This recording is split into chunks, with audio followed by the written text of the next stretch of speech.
వక్ఫ్ bill వివాదం ఎందుకు వచ్చింది, వక్ఫ్ గురించి అసలు వివాదం ఎందుకు వచ్చింది అంటే చిన్న ఎగ్జాంపుల్ ఓ మిత్రుడు చెప్తుంది. 1987లో 100 మంది కంటే ఎక్కువ గుట్టల బేగంపేటలో ఉన్న ఒక భూమిలో ప్లాట్లు కొనుక్కున్నారు. 1988లో నోటిఫికేషన్ వచ్చిందంట, ఇది మా భూమి అని వక్ఫ్ బోర్డు ప్రకటించిందంట. సమస్య కోర్టుకు వెళ్ళిందంట. కోర్టు వక్ఫ్ బోర్డుని చెప్పండి అయ్యా మీకు ఇది మీదని ఏంటి సాక్ష్యం అని. ఔరంగజేబు ఈ భూమిని మాకు నోటి మాటతో బహుమానం ఓరల్ గిఫ్ట్గా ఇచ్చారని కోర్టుకు వక్ఫ్ ఆధారంగా చెప్పిందంట. 400 ఏళ్ల తర్వాత గిఫ్ట్ ఏందయ్యా ఇది? ఎప్పుడు ఔరంగజేబు నోటి మాటకి ఇచ్చారని ఎవరు చెప్పారు మీకు అంటే ఆధారం లేదు.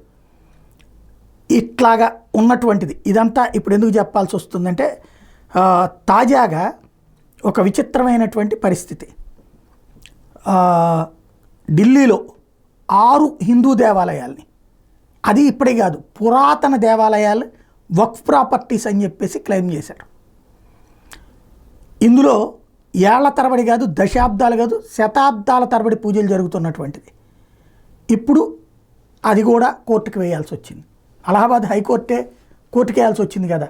వక్ఫ్ చట్టం రాకముందు ఉన్నటువంటి మన కోర్టు వాళ్ళదంటున్నారు, మీరేదో ఒకటి తీర్పిండి సార్ అని. అట్లుంది ఇప్పుడు కదా.